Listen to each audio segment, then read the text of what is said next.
쌀값이 떨어져도 정부가 사준다. 채소값이 폭락해도 차익을 보전해준다. 이번에 통과된 농업사법 개정안의 핵심을 한 줄로 요약하면 이렇습니다. 듣기엔 정말 좋은 소식이죠.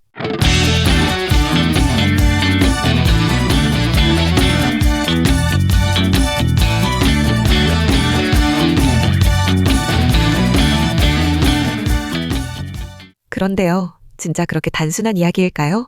오늘 밥상의 말단에서는 농업사법 개정안이 실제로 뭘 바꾸는 건지, 그리고 현장에서 체감할 수 있는 변화는 어디까지인지 하나하나 짚어보겠습니다. 먼저 농업사법이 뭔지부터 정리하고 가겠습니다.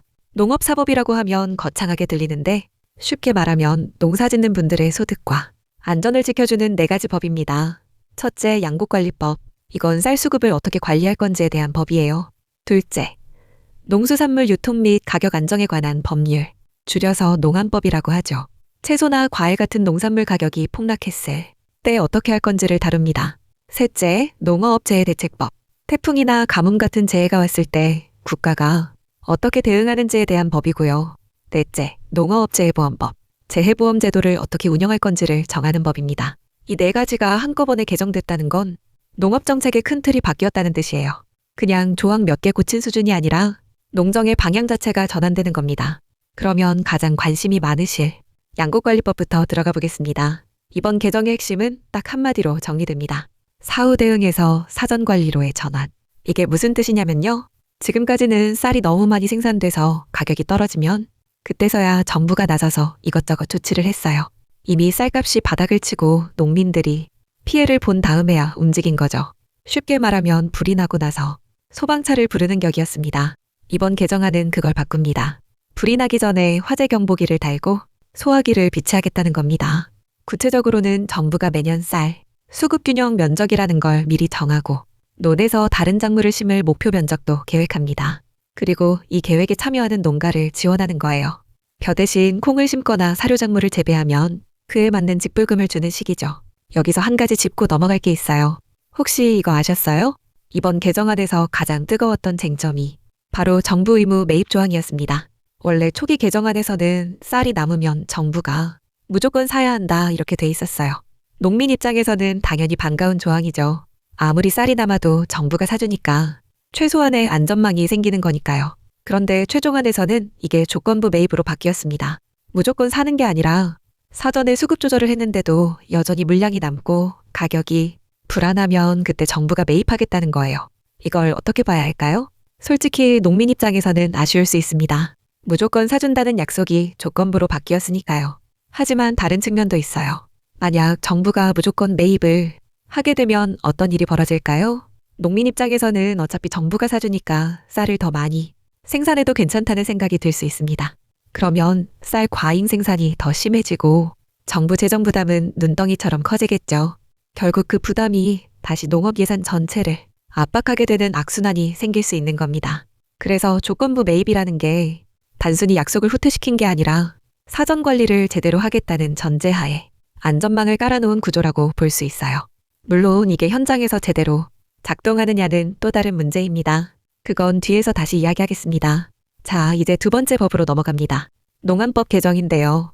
이건 쌀 말고 다른 농산물 이야기입니다. 마늘, 양파, 배추, 콩, 포도 같은 품목들이요. 이번 개정으로 다품목 가격 안정제라는 게 도입됩니다. 이름이 좀 딱딱한데 쉽게 설명하면 이런 겁니다. 정부가 품목별로 기준 가격을 정해놓고 시장 가격이 그 기준 아래로 떨어지면 차액의 일정 비율을 정부가 보전해주는 거예요. 예를 들어 양파 기준가가 한 상자에 10,000원인데 시장에서 7,000원밖에 못 받았다면 그 3,000원 차이 중 일부를 정부가 메워주는 거죠. 처음에는 15개 품목부터 시작합니다. 마늘, 양파, 배추, 포도, 콩 같은 수급 데이터가 충분한 품목부터 적용하고 점차 사과나 배 같은 과수까지 확대할 계획이에요. 과수까지 포함되면 안정생산 공급지원 사업이라는 이름으로 개편된다고 합니다. 근데요, 여기서 반전이 있어요. 이 제도가 정말 좋아 보이지만 핵심은 기준가를 어떻게 정하느냐에 달려 있습니다. 기준가가 너무 낮게 설정되면 보전을 받을 일이 거의 없겠죠. 반대로 너무 높으면 정부 재정이 감당이 안 됩니다. 지금 현재 구체적인 기준가 산정 방식이나 보전 비율에 대한 세부 시행령은 아직 나오지 않은 상태입니다. 법은 통과됐지만 실제로 농민 주머니에 얼마가 들어오느냐는 시행령에 달린 거예요. 그래서 법 통과 자체에 너무 안심하기보다는 앞으로 나올 시행령의 내용을 꼼꼼히 지켜봐야 합니다. 이쯤에서 좀 더 넓은 시야로 한번 봐보겠습니다. 다른 나라들은 이런 문제를 어떻게 다루고 있을까요? 사실 농산물 가격이 폭락했을 때 정부가 개입하는 건 한국만의 이야기가 아닙니다. 미국은 오래전부터 농업법, 이른바 판빌이라는 걸 통해서 농산물 가격 하락 시 직접 보조금을 지급하는 시스템을 운영하고 있어요. 목표 가격과 시장 가격의 차이를 보전해주는 구조인데 이번 우리 농안법 개정안과 원리가 비슷합니다. 일본도 쌀 수급 관리에 있어서 우리보다 훨씬 오래전부터 사전적 관리를 해왔어요. 일본은 1970년대부터 이른바 간반 정책이라고 해서 논해벼 대신 다른 작물을 심으면 보조금을 주는 제도를 수십 년간 운영했습니다. 우리가 이번에 도입하려는 논 타작물, 목표 면적 관리와 같은 맥락이죠. 다만 일본은 이 정책을 수십 년 운영하면서도 쌀 소비 감소를 막지는 못했어요. 결국 2018년에 정부 주도의 생산 조정을 폐지하고 시장에 맡기는 쪽으로 전환했습니다. 이게 우리에게 시사하는 바가 큽니다. 사전적 수급 관리가 중요하긴 하지만 근본적으로 쌀 소비가 줄어드는 추세를 정책만으로 막을 수는 없다는 거예요. 결국 쌀 이외의 작물로 전환하는 걸 장기적으로 유도하면서 전환 과정에서 농가가 피해를 보지 않도록 보호하는 게 핵심입니다. 그래서 이번에 같이 바뀐 전략작물직불 제도를 눈여겨봐야 합니다. 여러분은 어떠세요? 벼 대신 다른 작물 심어보신 적 있으세요? 이번에 전략작물직불 단가가 인상됩니다. 하계조사료는 헥타르당 500만 원에서 550만 원으로 옥수수 학계는 100만 원에서 150만 원으로 올랐어요. 50만 원 차이가 뭐 대수냐고 생각하실 수도 있는데 이건 비율로 따지면 10%에서 50% 인상이에요. 특히 옥수수 낱개처럼 기존 단가가 낮았던 품목은 50%나 오른 겁니다. 그리고 새로 지원 대상에 포함되는 품목도 있어요. 수급 조절용 벼, 수수, 율무, 알팔파가 추가됐습니다. 수급 조절용 벼라는 건 좀 독특한데요. 일반 식용쌀이 아니라 가공용이나 사료용으로 쓸 수 있는 벼를 말합니다. 논은 그대로 쓰면서 쌀 과잉 생산은 줄이는 방법이죠. 논을 완전히 밭으로 바꾸는 건 부담스러운 농가에게는 현실적인 대안이 될 수 있습니다. 이제 좀 더 현장 이야기를 해보겠습니다. 이 법이 통과됐다고 해서 당장 내일부터 뭔가 달라지는 건 아닙니다. 하지만 만약 올가을에 쌀값이 또 폭락하는 상황이 온다면 어떻게 될까요?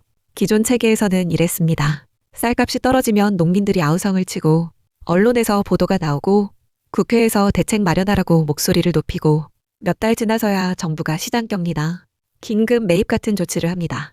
그 사이에 이미 쌀을 헐값에 팔아버린 농민은 손해를 고스란히 떠하는 거예요. 개정된 양국관리법 체계에서는 다릅니다. 이미 연초에 수급 계획이 잡혀 있고 논 타작물 전환에 참여한 농가는 직불금을 받고 있는 상태예요. 그래도 예상보다 쌀이 많이 나왔다면 그때 정부가 조건부 매입에 들어갑니다. 사전에 계획이 있으니까 대응 속도가 빨라지는 거죠. 물론 이건 이론적인 시나리오입니다. 실제로 이 시스템이 얼마나 빠르게, 얼마나 충분한 규모로 작동할지는 두고 봐야 해요. 그리고 하나 더 주목할 게 있습니다. 이번에 2026년부터 시범 시행되는 공동형 농악산 지원 사업이에요. 이건 소규모 농가들이 모여서 함께 농사 짓는 걸 지원하는 사업입니다. 왜 이게 중요하냐면요. 지금 우리 농촌의 현실을 보면 고령화가 심각하잖아요. 혼자서 농사 짓기 힘든 어르신들이 점점 늘어나고 있는데 그렇다고 농사를 포기하면 소득이 끊기니까 어떻게든 버티고 계신 겁니다. 공동영농은 이런 분들이 함께 모여서 조직적으로 농사를 지을 수 있게 해주는 거예요. 장비도 같이 쓰고 일손도 나누고 판로도 함께 개척하는 겁니다. 이건 단순히 효율성의 문제가 아니라 농촌 공동체가 유지될 수 있느냐의 문제입니다. 혼자서는 못 버티지만 함께하면 가능할 수도 있다는 거죠. 시범 사업이니까 아직 규모가 크진 않겠지만 방향 자체는 의미가 있습니다. 이쯤에서 좀 솔직한 이야기를 해야 할 것 같습니다. 이 법이 들으면 좀 화가 나실 수도 있는데요. 사실 이런 법이 왜 이제야 나왔느냐는 겁니다. 쌀 과잉 생산 문제는 어제 오늘 일이 아니에요. 쌀 소비량은 매년 줄어들고 있고 그건 10년 전에도 20년 전에도 이미 예측된 추세였습니다. 그런데 사전적 수급 관리를 법제화하는데 이렇게 오래 걸린 거예요. 그동안 수많은 농민들이 쌀값 폭락으로 피해를 받고 매번 임시방편으로 대응하다가 다음 해에 또 같은 일이 반복됐습니다. 농안법의 다품목 가격안정제도 마찬가지예요. 양파값이 폭락해서 밭에서 갈아엎는 뉴스, 배추값이 바닥을 쳐서 수확도 안 하고 방치하는 뉴스. 우리가 몇 번이나 봤습니까? 그때마다 농민들은 울면서 트랙터로 밭을 갈아엎었고 뉴스 카메라가 떠나면 아무도 관심을 갖지 않았어요. 이번 법 개정이 늦었지만 그래도 한 발짝 나아간 거라고 평가하는 이유가 여기에 있습니다. 하지만 법이 만능은 아닙니다.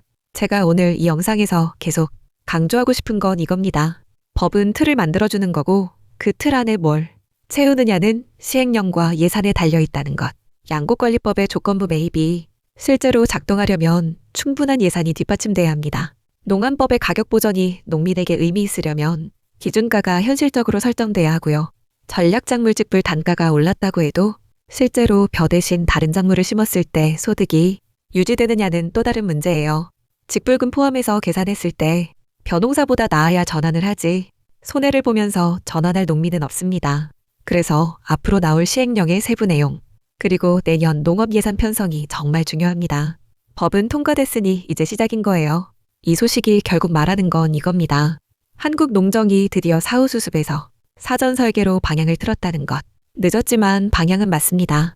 다만 방향이 맞다고 해서 목적지에 도착하는 건 아니에요. 가는 길에 예산이라는 연료가 충분해야 하고 시행령이라는 내비게이션이 정확해야 하고 무엇보다 현장의 목소리가 계속 반영돼야 합니다.